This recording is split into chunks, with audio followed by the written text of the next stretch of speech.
কেমন আছো তোমরা সবাই? আশা করি সবাই খুব ভালো আছো, বাড়িতে বসে পড়ালেখা খুব ভালোভাবে করছো, আগের ভিডিওগুলো খুব ভালোভাবে দেখেছো। আজকে আমরা যে বিষয়টা নিয়ে আলোচনা করব সেটা হলো গাউসের উপপাদ্য। গাউসের উপপাদ্য জানার আগে আমাদেরকে কয়েকটা বিষয় সম্বন্ধে একটু জানা দরকার। প্রথমে আমরা যেটা আর নিয়ে আলোচনা করবো যে ক্ষেত্র ভেক্টর বা এরিয়া।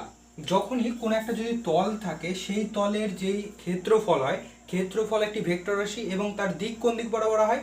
তার দিক হয় সবসময় যেই তলটাতে তার সঙ্গে কিন্তু লম্ব বরাবর। ওকে, এটা হলো ক্ষেত্র ভেক্টর। এবার আমাদেরকে যেটা জানতে হবে তড়িৎ ফ্লাক্স। তড়িৎ ফ্লাক্স কাকে বলা হয়? কোনো তলের সঙ্গে যদি কোনো একটা তড়িৎ প্রাবল্য, আশেপাশে যদি কোনো একটা আধান থাকে তাহলে তার জন্য যে তড়িৎ প্রাবল্য থাকে, ওকে, তাহলে সেই তড়িৎ প্রাবল্যগুলো যদি এই সারফেস যেই ক্ষেত্রফল আছে তাকে যদি ক্রস করে, তাকে যদি অতিক্রম করে, তাহলে কোনো একটি ক্ষেত্রফলের তাহলে সেক্ষেত্রে এই তলের সঙ্গে লম্বভাবে অতিক্রান্ত বলরেখার যে সংখ্যা তাকেই বলা হয় তড়িৎ ফ্লাক্স। অর্থাৎ কোনো ক্ষেত্রফলের সঙ্গে লম্বভাবে অতিক্রান্ত যেই তড়িৎ বলরেখার সংখ্যা তাকেই বলা হয় তড়িৎ ফ্লাক্স। নর্মালি দেখো, যদি আমরা এরকম কোনো একটা তল থাকে, এরকম কোনো একটা তল আছে, তার মধ্যে আমাদের কোনো একটা আধান আছে, আধানের জন্য এখান থেকে কি হচ্ছে? তড়িৎ প্রাবল্য নির্গত হচ্ছে। তাহলে যদি আমরা খুব একটা ছোট্ট জায়গায় তড়িৎ ক্ষেত্র নিই, তাহলে এই তড়িৎ ক্ষেত্রের সঙ্গে দেখো এই আধানটার জন্য তড়িৎ প্রাবল্য দিক কোন দিক বরাবর হবে? এই দিক। আর এই যে ক্ষেত্রফলটা সেটার দিক হবে এই তলটার সঙ্গে লম্ব বরাবর। ওকে, এখন যদি আমাদের এই তড়িৎ ক্ষেত্রের দিক তড়িৎ প্রাবল্যের দিকের সঙ্গে থিটা কোণ করে থাকে, তাহলে সেক্ষেত্রে আমরা এক্ষেত্রে তড়িৎ ফ্লাক্সে যেটা হয়, তড়িৎ ফ্লাক্সের মান হয় মেনলি ফাই দিয়ে ডিফাইন করা হয়। ফাই ইকুয়াল হয় E vector dot dS vector বা E vector dot S vector, যেখানে এ তড়িৎ প্রাবল্য এবং এস হলো তার ক্ষেত্র। ওকে, যদি ই ডট এস হয় সেক্ষেত্রে তড়িৎ প্রাবল্যের মান হবে ই এস কস থিটা, যেখানে থিটা হবে ই ভেক্টর এবং এস ভেক্টরের মধ্যে যে অ্যাঙ্গেল সেটা। ওকে, এবার যদি আমরা তড়িৎ ফ্লাক্সের ইউনিট দেখি, তড়িৎ ফ্লাক্সের একক যদি দেখি, তাহলে দেখো তড়িৎ ফ্লাক্সের একক যেটা হলো newton metre square coulomb inverse বা ভোল্ট মিটার। ওকে, এটা হলো তড়িৎ ফ্লাক্সের একক এবং তড়িৎ ফ্লাক্সের মাত্রা হলো ml cube T to the power -3 ml cube T to the power -3 I inverse. Okay, এটা হলো তড়িৎ ফ্লাক্সের মাত্রা। এবং আরেকটা ব্যাপার যেটা তোমাদেরকে জেনে রাখতে হবে, যে যদি কোনো তলের মধ্যে তড়িৎ প্রাবল্য যদি প্রবেশ করে তাহলে সেক্ষেত্রে তড়িৎ ফ্লাক্সকে ঋণাত্মক ধরা হয়, এবং যদি কোনো এরিয়া থেকে, কোনো ক্ষেত্র থেকে তড়িৎ প্রাবল্য নির্গত হয় সেক্ষেত্রে তড়িৎ ফ্লাক্সকে ধনাত্মক ধরা হয়। ওকে, এরপরে আমরা যেটা জানবো সেটা হলো ঘনকোণ কাকে বলে। দেখো, নর্মালি আমরা যেটা কোণ নিয়ে যেটা আমরা কাজ করি সেটা কি হয়, যদি আমাদের দুটো সরলরেখা থাকে, তাহলে আমাদেরকে কি করতে হয়? কোণ বের করার জন্য যে কোনো ব্যাসার্ধের একটা বৃত্ত অঙ্কন করো। সেই বৃত্তটার যতটা অংশ এই সরলরেখার দ্বারা কাট করেছে সেই পোর্শনটাকে কি বলা হয়? তার কোণ বলা হয়। এইটা কিন্তু 2 ডাইমেনশন কেস, যখন 2D র কেসে আমরা কোণ পাই, কিন্তু এটাই যখন 3 ডাইমেনশনাল হবে তখন কোণের যে কাজটা সেটা কিন্তু ঘনকোণ করে। কিরকম? যে যদি আমাদের কোনো একটা ক্ষেত্র থাকে, ধরো এরকম যদি কোনো একটা ক্ষেত্রফল নিই, এই ক্ষেত্রফলটা কোনো একটা বিন্দুতে আমরা যদি যে কোনো ব্যাসার্ধের একটা গোলক কল্পনা করি, ওকে, এটা ধরো বিন্দু, এই বিন্দুর সাপেক্ষে যদি আমরা যে কোনো ব্যাসার্ধের একটা গোলক কল্পনা করি, তাহলে এই ক্ষেত্রটা এই গোলকের যতটা অংশ ছেদ করে, ওকে, এই সারফেসটা এই গোলকের যে অংশটাকে ছেদ করবে সেইটাকে বলা হয় এই ক্ষেত্রফল দ্বারা সৃষ্ট ঘনকোণ এই বিন্দুতে। ওকে, তাহলে ঘনকোণের পরিমাণ যেটা এখানে যেই ক্ষেত্রফল সেটা পাবো। এবং ঘনকোণের মান কি করে পাবো? ঘনকোণের মান হয় এই যে বৃত্তটাতে তার ব্যাসার্ধ যদি r হয়, এবং এখানে যদি এই যে ক্ষেত্রফলটা বৃত্তটাকে যেই ক্ষেত্রফলে ছেদ করেছে তার যদি ক্ষেত্রফল dA হয়, তাহলে সেক্ষেত্রে ঘনকোণ ওমেগা দিয়ে ডিফাইন করে, ওমেগা হবে d A by r square. Okay, ক্ষেত্রফল বাই যেই বৃত্ত আছে তার ব্যাসার্ধের স্কোয়ার, এটা হয় ঘনকোণের মান। ওকে, এটা ঘনকোণের মান। ঘনকোণের একক হলো স্ট্রে রেডিয়ান, ঘনকোণের একক হলো স্ট্রে রেডিয়ান। এবার দেখো সব ক্ষেত্রে আমাদেরকে যদি কোনো ক্ষেত্রে হয় যে এখানে ধরো কোনো একটা সারফেস আছে, ডিএস সারফেস আছে, এবার আমরা এই এখানে একটা বিন্দু আছে যার সাপেক্ষে এই ডিএস এর কি করব, ঘনকোণ বের করব। এবার ঘনকোণ বের করার জন্য আমাদেরকে কি করতে হবে, যেই ক্ষেত্রফলটা নিব তাহলে এই ব্যাসার্ধর যেই দিক, এই ব্যাসার্ধর দিক এবং এই ক্ষেত্রর দিক কিন্তু একই দিকে হতে হবে।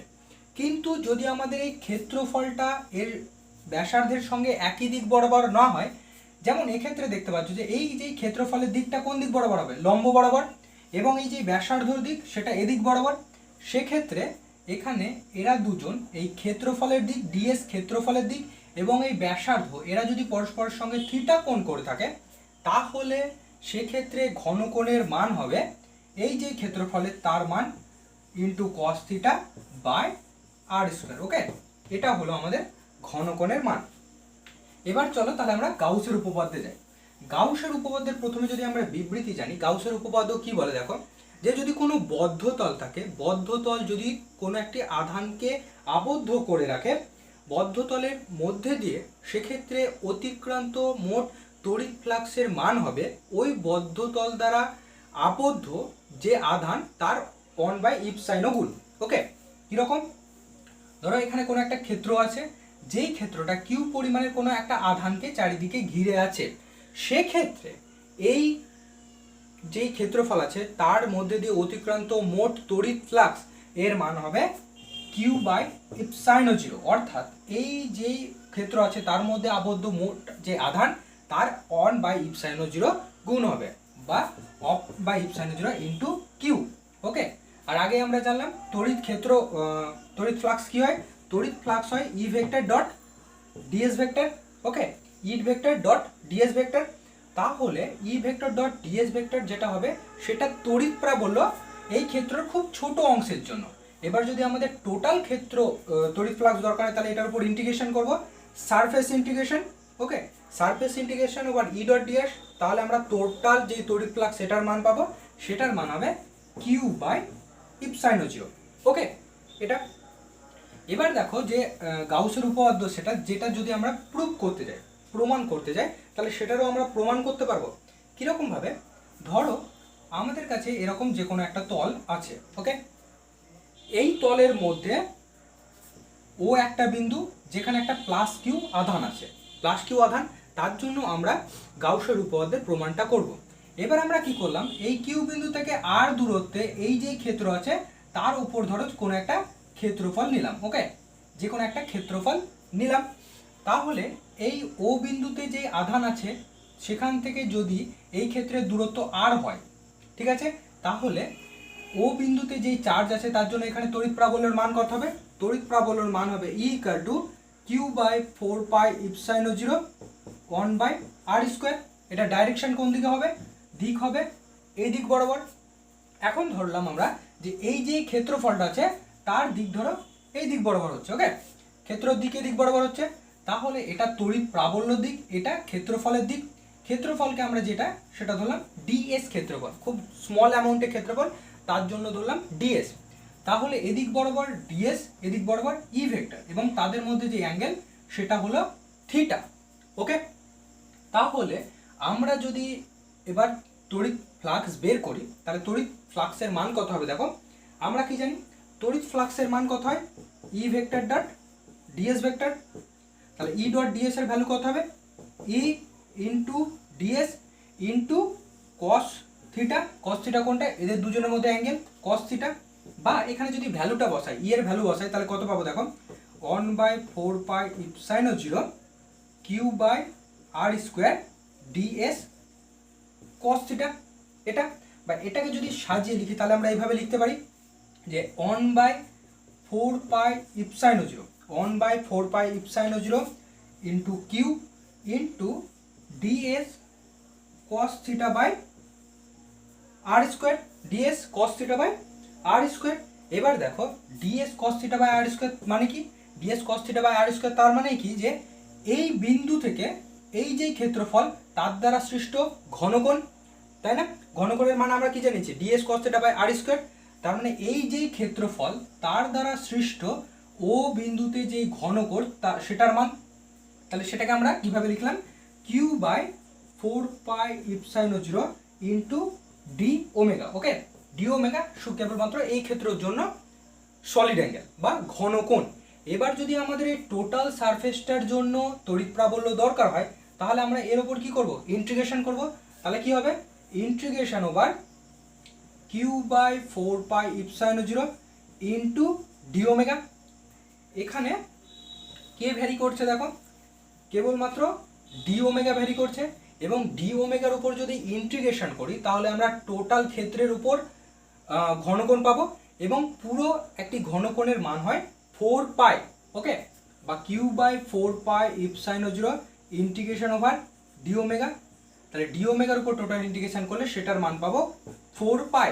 তাহলে 4 পাই ইপসাইন 0 ইন্টু 4 পাই ডি ওমেগার ইন্টিগ্রেশন। তাহলে 4 পাই কেটে থাকলো, পরে থাকলো কিউ বাই ইপসাইন 0। ওকে, তাহলে দেখো আমরা কি বের করছিলাম যে এটার জন্য টোটাল তড়িৎ ফ্লাক্সের মান কত পেলাম, কিউ বাই ইপসাইন 0, যেটাই কিন্তু গাউসের উপপাদ্য, যেটা গাউসের বিবৃতি, যে বলে কোনো একটি বদ্ধ তল দ্বারা টোটাল তড়িৎ ফ্লাক্সের মান হয় কিউ বাই ইপসাইন 0। ওকে, এবার আমরা যেটা দেখব যে যদি কোনো একটি আধান কোনো একটা বদ্ধ তলের বাইরে থাকে, বাইরে অবস্থান করে, তার জন্য টোটাল তড়িৎ ফ্লাক্সের মান কত হয় সেটা আমরা বের করব। এখন দেখো এটা ধরো আমাদের কোনো একটা ক্ষেত্র আছে। ওকে, এই ক্ষেত্রর বাইরে ও বিন্দুতে প্লাস কিউ একটা আধান রাখা আছে। এই প্লাস কিউ আধান জন্য এর মধ্যে কতটা তড়িৎ ফ্লাক্স আছে সেটা আমরা বের করব। ওকে, তাহলে আমরা কি করলাম, এই ও বিন্দুর রেসপেক্টে আমরা একটা শঙ্কু কল্পনা করলাম। ওকে, যদি একটা শঙ্কু কল্পনা করি তাহলে দেখো এই শঙ্কুটা এই ক্ষেত্রের এই প্রথম দিকে ধরলাম যেই ক্ষেত্রটাকে ছেদ করছে সেটার মান হলো ds1, এবং এখানে যেই ক্ষেত্রটাকে ছেদ করছে সেটার মান হলো ds2। ওকে, এবং ও বিন্দু থেকে এই প্রথম যে ds1 ক্ষেত্রফল তার দূরত্ব যেটা r1 এবং ds2 দূরত্ব হলো r2। ওকে, তাহলে প্লাস কিউ আধানের জন্য এই যে ds1 ক্ষেত্রফলে তড়িৎ প্রাবল্য যেটা সেটার মান আমরা ধরলাম E1, এবং S2 ক্ষেত্রফলে যে তড়িৎ প্রাবল্য হচ্ছে তার মান ধরলাম আমরা E2। ওকে, এবং এখানে ধরলাম আমরা যে এই যে ds1 ক্ষেত্রের দিক ধরো এদিক বরাবর হচ্ছে, এবং এখানে যেই তড়িৎ প্রাবল্য বা এই যে ক্ষেত্রফল ds2 সেই ক্ষেত্রের দিক হচ্ছে ধরো এদিক বরাবর। ওকে, তাহলে এইটা হয়ে গেল ds1 এর দিক, এটা ds2 এর দিক, এবং এদিক বরাবর E1 এর দিক, এটা E2 এর দিক। এখানে এরা নিজেদের মধ্যে যেটা ds1 এবং E1 অ্যাঙ্গেল করছে সেটা ধরলাম θ1, এবং ds2 E2 এর সঙ্গে যেটা অ্যাঙ্গেল করছে সেটা হলো θ2। এবার যদি আমরা টোটাল তড়িৎ ফ্লাক্স কল্পনা করি তাহলে দেখো প্লাস কিউ এর জন্য ds1 এ যেটা তড়িৎ ফ্লাক্স হবে সেটার মান কত হবে, E1 ডট ds1, এবং এখানে দেখো এখানে যে তড়িৎ প্রাবল্য সেটা কিন্তু ঢুকছে, অর্থাৎ তড়িৎ ফ্লাক্স ভিতরে ঢুকছে, তাহলে সেটা কত হবে মাইনাস, এবং ds2 এর জন্য যেটা তড়িৎ প্রাবল্য সেটা কিন্তু এই পয়েন্ট থেকে বেরাচ্ছে, এই ক্ষেত্রফল থেকে বেরাচ্ছে, তাহলে সেটা কত হবে প্লাস। তাহলে এই প্লাস কিউ আধানের জন্য এটার মধ্যে টোটাল তড়িৎ প্রাবল্য কত হবে, মাইনাস E1 ds1 তড়িৎ ফ্লাক্স, টোটাল তড়িৎ ফ্লাক্স যেটা ds1 এর জন্য, প্লাস ওভার ds2 এর জন্য তড়িৎ ফ্লাক্স যেটার মান হবে E2 ds2। ওকে, এবার যদি আমরা মানটা বসাই এখানে দেখো minus of E1 into ds1 cos θ1 plus এটার জন্য কত হবে E2 ds2 cos θ2। এবার যদি E1 এর ভ্যালুটা বসাই, E1 এর ভ্যালু কত হবে দেখো minus of 1/4 pi epsilon 0 q by এখান থেকে দূরত্ব কত r1, তাহলে r1 square into ds1 cos θ1 plus E2 এর ভ্যালু কত, E2 এর ভ্যালু হবে 1/4 পাই ইপসাইন 0 চার্জ, এখানে চার্জের মান কত কিউ, আর দূরত্ব কত r2 বাই r2 তার whole square into ds2 cos θ2।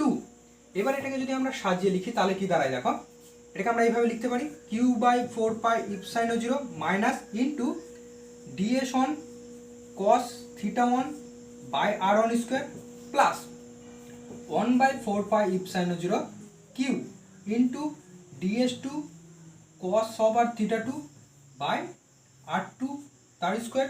ওকে, এবার যদি লক্ষ্য করে দেখো ds1 cos θ1 by r1 square, তার মানে কি এই ds1 ক্ষেত্রফল এই বিন্দুতে যেই সলিড অ্যাঙ্গেল বা ঘনকোণ তৈরি করছে তার মান, তাহলে এখানে যেই ঘনকোণ তৈরি হচ্ছে সেটা যদি ধরলাম ডি ওমেগা।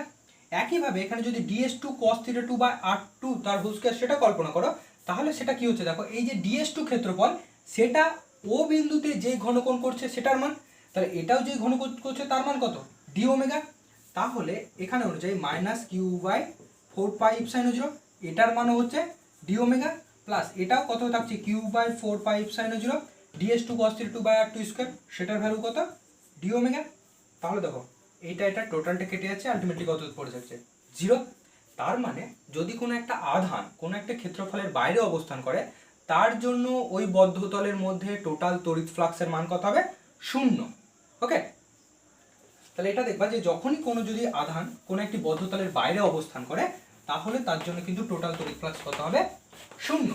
ওকে, এবার আমরা যেটা বের করব দেখো যে আমরা গাউসের উপপাদ্যকে কাজে লাগিয়ে বিভিন্ন আধানের জন্য তাদের তড়িৎ প্রাবল্যর মান নির্ণয় করব। প্রথমে আমরা যেটা বের করব যে কোনো একটা বিন্দু আধান যদি নিই, কোনো একটা বিন্দু আধান নিই তার জন্য r দূরত্বে অবস্থিত কোনো একটা বিন্দুতে আমরা কি করব তড়িৎ প্রাবল্যর মান বের করব। দেখো তাহলে আমরা ধরি যে একটা কিউ পরিমাণের আধান আছে যেটা এই বিন্দুতে অবস্থান আছে, সেখান থেকে r দূরত্বে কোনো একটা বিন্দুতে আমরা কি করব তড়িৎ প্রাবল্যর মান বের করব। তাহলে আমরা কি করলাম, প্রথমে এই বিন্দু থেকে r ব্যাসার্ধের একটি গোলক কল্পনা করলাম। এখানে এই যে গোলকটা হলো সেটাই হলো গাউসিয়ান তল। ওকে, সব সময় যখনই আমরা কি করব গাউসের উপপাদ্য বিবৃতি করতে থাকবো বা সেটা কাজে লাগাবো, প্রত্যেক ক্ষেত্রে কিন্তু আমাদেরকে একটা গাউসিয়ান তল কল্পনা করতে হবে। সেটা যেখানে যেটা সুটেবল, যেটা সব থেকে বেশি সিমেট্রিক সেটা কিন্তু ইউজ করতে হবে। পয়েন্ট চার্জ বা বিন্দু আধানের জন্য গোলক কিন্তু সব থেকে ভালো ব্যবহারযোগ্য, যেহেতু তার জন্য এখানে আমরা গোলক ব্যবহার করেছি। যেহেতু দেখো যদি আমরা গোলক কল্পনা করি তাহলে কিন্তু এই বিন্দু থেকে গোলকের প্রত্যেকটা দূরত্বর মান কি হবে সমান হবে, চারিদিকে একই দূরত্ব অবস্থান করবে, তার জন্য কিন্তু এখানে গোলক কল্পনা করলাম। তাহলে দেখো এখানে আমরা যেটা দেখছি কিউ আধানের জন্য এই যে আর বিন্দুতে আমরা তড়িৎ প্রাবল্যর মান নির্ণয় করব। তাহলে আমরা যদি নিই এখানে গাউসের উপপাদ্য অনুযায়ী কি হবে, গাউসের উপপাদ্য অনুযায়ী এই বিন্দুতে তড়িৎ প্রাবল্যর মান ইনটু এর ক্ষেত্রফলের মান, এটার মান কত হয়ে যাবে কিউ বাই ইপসাইন 0, এটার মান হবে কিউ বাই ইপসাইন 0। এবার দেখো এখানে যদি আমরা দেখি যে গোলকের যেই তল, গোলকের তলের যে দিক সেটা কোন দিক বরাবর হবে, এই তলের দিক সবসময় লম্ব বরাবর হবে। এবং এখানে এই যে তড়িৎ প্রাবল্য, এই প্লাস কিউ জন্য এখানে যদি তড়িৎ প্রাবল্য নিই তার দিক ওই দিকে হবে, তাহলে ই ভেক্টর আর ডিএস ভেক্টরের দিক একই বরাবর, তাহলে তাদের মধ্যে অ্যাঙ্গেল কত 0। তাহলে এটা অনুযায়ী যেটা হতো ই ডিএস কস কত 0, যেহেতু উই আর ডিএস এর মধ্যে অ্যাঙ্গেল 0, তাহলে integration over E dS cos 0 equal to Q by epsilon 0, বা integration over E dS cos 0 value 1 equal to Q by epsilon 0, বা E integration over dS equal to Q by epsilon 0। আর যদি আমরা DS এর উপর integration করি তার মানে দেখো যেখানে ক্ষেত্রফল আছে ডিএস এর উপর ইন্টিগ্রেশন মানে কি গোলকের টোটাল ক্ষেত্রফলটা আমরা পাবো। তাহলে ই ইন্টু গোলকের ক্ষেত্রফল কত হয় 4 pi r square equal to Q by epsilon 0, বা E equal to 1 by 4 pi epsilon 0 q by r square. দেখো লক্ষ্য করে দেখো, তাহলে আমরা কিউ আধানের জন্য কিন্তু আর দূরত্বে একটা বিন্দুতে তড়িৎ প্রাবল্যের মান বের পেয়ে গেলাম। কত মান হলো 1 by 4 pi epsilon 0 q by r square, যেটা আমরা আগে জানতাম যে কোনো একটা বিন্দুর জন্য আর দূরত্বে তড়িৎ প্রাবল্যের মান কত হয় equal to 1 by 4 pi epsilon 0 q by r square. Okay, যেটা আমরা কিন্তু কার সাহায্যে প্রুভ করতে পারলাম, গাউসের উপপাদ্যের সাহায্যে প্রমাণ করতে পারলাম। এবার আমরা যেটা বের করব যে যদি আমরা একটা পাতলা তার নিই, ওকে, এরকম একটা ধরো পাতলা তার আছে যেটা দৈর্ঘ্য এল, এবং এই টোটাল যেই তারটা আছে সেটার মধ্যে ধরো কিউ পরিমাণ আধান দেওয়া আছে, তাহলে এর থেকে এক্স দূরত্বে কোনো একটা বিন্দুতে আমরা কি করব, তড়িৎ প্রাবল্যের মান বের করব। এবার দেখো যখনই আমাদের কোনো একটা তার হবে, সরু তার হবে, তার ক্ষেত্রে সব থেকে ভালো গাউসিয়ান তল হয় সিলিন্ডার বা চোঙ। ওকে, তাহলে আমরা কি করলাম, এই যে তারটা আছে সেটাকে নিয়ে এক্স ব্যাসার্ধের একটা চোঙ কল্পনা করলাম। ওকে, এক্স ব্যাসার্ধের চোঙ কল্পনা করলাম, তাহলে এই যে চোঙটা সেটা হয়ে গেল আমার এখন গাউসিয়ান তল। ঠিক আছে, এবার এই গাউসিয়ান তলের জন্য আমি যদি এবার আমরা কি অ্যাপ্লাই করব, এখানে গাউসের উপপাদ্য সেটা অ্যাপ্লাই করব। প্রথমে আমরা একটা ডিফাইন করে নিই যে এই যেই তারটা আছে সেটা রৈখিক আধান ঘনত্ব, অর্থাৎ একক দৈর্ঘ্যে আধান কত আছে সেটার মান বের করে নেব।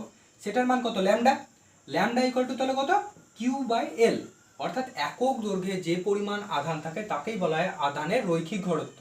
ওকে, সেটাকে ল্যামডা দিয়ে ডিফাইন করে, তাহলে lambda equal to Q by L, এটা আমরা পেয়ে গেলাম। এবার চলো আমরা যদি এখানে গাউসের উপপাদ্য প্রয়োগ করি, তাহলে গাউসের উপপাদ্য যখন আমরা প্রয়োগ করব সেক্ষেত্রে কত হবে, E dot dS equal to Q by epsilon 0, যেখানে কিউ হলো টোটাল চার্জ, এই তারটার মধ্যে টোটাল চার্জ, বা কিউকে আমরা কিভাবে লিখতে পারি, দেখো এখান থেকে কি লিখতে পারি, কিউ ইকুয়াল টু ল্যামডা এল, তাহলে কিউ এর জায়গায় আমরা লিখলাম ল্যামডা এল বাই ইপসাইন 0। এবার ই ডট ডিএস যদি বের করতে দেয়, দেখো এই চোঙের কিন্তু তিনটে তল আছে। প্রথম যেই তলটা একটা এর এই যে বক্রতল আছে সেই তলটা, এবং একটা হলো এই ওপরের আর নিচের এই দুটো তল। ঠিক আছে, তিনটে তল। এবার প্রথমের যদি বক্রতল কল্পনা করো, বক্রতলের জন্য তাহলে এই তারের জন্য দেখো এই বিন্দুতে তড়িৎ প্রাবল্যের দিক কোন দিক বরাবর হবে, এই দিক বরাবর। এবং এর এই যে বক্রতল আছে না, বক্রতলের দিক কোন দিক বরাবর হবে, বক্রতলের দিক বরাবর হবে এই দিক বরাবর। এবং এই যে সমতল দুটো আছে, এই সমতলটার দিক হবে এদিকে, এটার দিক হবে এই দিক বরাবর। এবার তিনটে তলের জন্য আমরা যদি গাউসের উপপাদ্য প্রয়োগ করি, দেখো বক্রতলের যখন অ্যাপ্লাই করব ই ডট ডিএস কস থিটা, সেখানে ই ভেক্টর আর ডিএস ভেক্টরের মধ্যে অ্যাঙ্গেল কত, 0, প্লাস এই বক্রতলের সঙ্গে যখন অ্যাপ্লাই করব সেক্ষেত্রে হবে ই ডিএস কস। তাহলে এক্ষেত্রে দেখো তড়িৎ প্রাবল্য আর এই যে তল তার মধ্যে অ্যাঙ্গেল কত, 90 ডিগ্রি, তাহলে কস 90, এটা 0 হয়ে যাবে। একইভাবে যখন এই তলটার জন্য বের করব তাহলে ই ডিএস কস, এখানেও দেখো যে এই তলের দিক আর তড়িৎ প্রাবল্যের দিকের মধ্যে অ্যাঙ্গেল কত, 90 ডিগ্রি, তাহলে এখানে কস 90, তাহলে এটাও 0 হয়ে যাবে। তাহলে এই পার্টগুলো কিন্তু 0 হয়ে যাচ্ছে। তড়িৎ ফ্লাক্স কেবলমাত্র কার জন্য থাকছে, যেই বক্রতল আছে তার জন্য কিন্তু তড়িৎ প্রাবল্য এখানে কেবলমাত্র থাকছে। তাহলে তড়িৎ ফ্লাক্সের মান সেক্ষেত্রে কত হবে, ই ডিএস কস 0, কস 0 এর ভ্যালু 1, তাহলে এটা গেল। তাহলে এখান থেকে কি পেলাম, integration over E DS equal to lambda L by epsilon 0, এটা পেলাম। ওকে, বা এটাকে এইভাবে লিখতে পারি, E integration over DS into lambda L by epsilon 0। Integration over DS তার মানে কি, এই যে চোঙ আছে তার টোটাল বক্রতলের ক্ষেত্রফল সেটা, তাহলে কত হয়ে যাবে, ই ইন্টু একটি চোঙের বক্রতলের টোটাল ক্ষেত্রফল কত হয়, 2 পাই এক্স, যেহেতু এর ব্যাসার্ধ এক্স, ইন্টু ওর দৈর্ঘ্য কত ছিল, এল, তাহলে ই equal two 2 pi x into L equal to কত, ল্যামডা এল বাই ইপসাইন 0। এখানে এল এল কাটলো, তাহলে ই এর ভ্যালু, এখান থেকে ই এর ভ্যালু যদি ক্যালকুলেট করি, ই এর ভ্যালু হবে 1/2 পাই এক্স ল্যামডা বাই ইপসাইন 0। ওকে, বা এটাকে আমরা সাজিয়ে এভাবে লিখতে পারি যে 1/2 পাই epsilon 0 into lambda by x. ওকে, তাহলে এটা কিন্তু হলো আমাদের এক্স বিন্দুতে কোনো একটা দীর্ঘ ঋজু তারের জন্য এক্স বিন্দুতে তড়িৎ প্রাবল্যর মান, সেটা আমরা কা থেকে বের করলাম, সেটা আমরা কিন্তু গাউসের উপপাদ্য থেকে বের করলাম। আমরা আর একটা কেস বের করব, যেটা যদি কোনো একটা সমতল হয়, যদি কোনো একটা সমতল হয়, সমতলের জন্য তড়িৎ প্রাবল্যর মান কোথায় সেটা আমরা বের করে দেখব। ওকে, তাহলে চলো দেখি, যদি একটা কোনো সমতল এরকম ধরনের সমতল হয়, অসীম অবধি বিস্তৃত, এর দৈর্ঘ্য ক্ষেত্র চারিদিকে ক্ষেত্রফল কি অসীম, অসীম অবধি বিস্তৃত আছে, তার জন্য আমরা কোনো একটা বিন্দুতে তড়িৎ প্রাবল্যর মান নির্ণয় করব। ওকে, তাহলে এর জন্য তড়িৎ প্রাবল্য বের করতে গেলে সব থেকে ভালো যেটা গাউসিয়ান তল হয় সেটা হলো একটা চোঙ কল্পনা করা। এরকম একটি দুদিকে একটা চোঙ একটা কল্পনা করলাম। ওকে, তাহলে এই চোঙের জন্য আমরা তড়িৎ প্রাবল্যর মান বের করব। তাহলে দেখো এখানে যদি আমরা গাউসিয়ান উপপাদ্য লাগাই, প্রথমে আমরা ডিফাইন করে নিই এই যে ক্ষেত্র তার তড়িৎ ক্ষেত্র তলমাত্রিক ঘনত্ব, তলমাত্রিক ঘনত্ব সিগমা দিয়ে ডিফাইন করে, সিগমা মানে কিউ বাই এস, এস এই তলটির টোটাল ক্ষেত্রফল। ওকে, এবার যদি লক্ষ্য করে দেখো কিউ বাই এস, এবার আমরা যেটা ডিফাইন করব,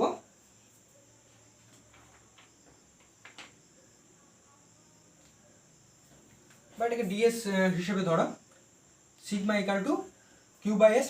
এবার দেখো এই যেই চোঙ আছে সেই চোঙের জন্য আমরা যখন তড়িৎ প্রাবল্য দেখব, তাহলে এই যেই তলটা সেটার জন্য তড়িৎ প্রাবল্য, দেখো তড়িৎ প্রাবল্য এই দিক বরাবর, এবং এর যেই ক্ষেত্র সেই ক্ষেত্রর দিকও এদিক বরাবর। ওকে, তাহলে এর তড়িৎ ক্ষেত্রের দিক যদি এদিকে হয় আর যদি ক্ষেত্রফলের দিক এদিকে হয়, তাহলে দুটোই একই দিকে হচ্ছে। ওকে, আবার এই দিকের তলটা, এই যেই তলটা আছে তার জন্য দেখো তড়িৎ প্রাবল্য দিক এদিকে এবং ক্ষেত্রফলের দিক এই দিক বরাবর। ওকে, আর যে বক্রতলটা আছে না, বক্রতলের দিক কোন দিক বরাবর হবে, বক্রতলের দিক এদিকে এবং তড়িৎ প্রাবল্য দিক এদিকে, তাহলে দুজনের মধ্যে অ্যাঙ্গেল কত, 90 ডিগ্রি। এবার যখন আমরা অ্যাপ্লাই করব এখানে গাউসিয়ান উপপাদ্য, তাহলে দেখো এই যে বক্রতলগুলো আছে, বক্রতলের জন্য ই ডট ডিএস অর্থাৎ তড়িৎ ফ্লাক্সের মান কত হবে, ই ডিএস কস 90 ডিগ্রি, কস 90 0, তাহলে এই পার্টগুলো 0 হয়ে যাবে। তড়িৎ প্রাবল্য কার জন্য থাকবে, তড়িৎ প্রাবল্য কেবলমাত্র এই তলটার জন্য থাকছে। তাহলে এদিকে ই ডিএস, এদিকে ডিএস, ই ডট ডিএস বা ই ডিএস কস 0, তাহলে কস 0 ভ্যালু 1, তাহলে ই ডিএস, তাহলে দুদিকে দেখো এদিকে ই ডিএস থাকছে, এদিকে ডিএস থাকছে, দুদিকে টোটাল করলে কত হবে 2 ই ডিএস। তাহলে টোটাল তড়িৎ ফ্লাক্সের মান যেটা, যেহেতু এখান থেকে তড়িৎ ফ্লাক্স এটা থেকেও বাইরের দিকে যাচ্ছে, এটা থেকেও দেখো তড়িৎ ফ্লাক্স বাইরে বের হচ্ছে, তার জন্য কিন্তু তড়িৎ ফ্লাক্স দুটোই পজিটিভ হবে। পজিটিভ হলে দুটোর অ্যাডিশন হবে ই plus E DS plus E DS, তাহলে টোটালে কত হবে 2 ই ডিএস। এবার এটা 2 ই ডিএস এখানে যদি আমরা গাউসের উপপাদ্য ফেলি, তাহলে গাউসের উপপাদ্য অনুযায়ী আমরা কি পাই, দেখো এখানে স্মল অ্যামাউন্টে যদি সিগমা লিখি, তাহলে sigma equal to Q by DS. Small অ্যামাউন্টে যখন একটা জায়গা পোর্শন নিচ্ছি সেক্ষেত্রে sigma equal to Q by DS. Okay, বা এখান থেকে আমরা লিখতে পারি কি Q equal to sigma DS. তাহলে এক্ষেত্রে আমরা যদি গাউসের উপপাদ্য ফেলি, তাহলে টোটাল তড়িৎ ফ্লাক্স এটা, তাহলে টোটাল তড়িৎ flux 2 E DS equal to কত, সেটা ইকুয়াল টু কিউ বাই ইপসাইনো, বা কিউ এর জায়গায় কত বসাতে পারি সিগমা ডিএস বাই ইপসাইনো, দুদিকে দেখো ডিএস ডিএস কাটলো, তাহলে পড়ে থাকলো 2 E equal to sigma by ইপসাইনো, বা E equal to sigma by 2 ইপসাইনো। Okay, তাহলে এটাই হলো কোনো একটা যদি আমরা প্লেন কোনো একটা সমতল থাকে সেই সমতলের জন্য তড়িৎ প্রাবল্যর মান। ওকে, তড়িৎ প্রাবল্যের মান কত হয়, E equal to sigma by 2 ইপসাইনো। Okay, তাহলে এই অবধি আজকে তোমাদের ক্লাস থাকলো, আশা করি সব বুঝতে পারবা। যেখানে প্রবলেম হবে সেই জায়গাটা আমাকে জানাও। ওকে, পরের ক্লাসে আমরা তড়িৎ বিভব নিয়ে আলোচনা করব।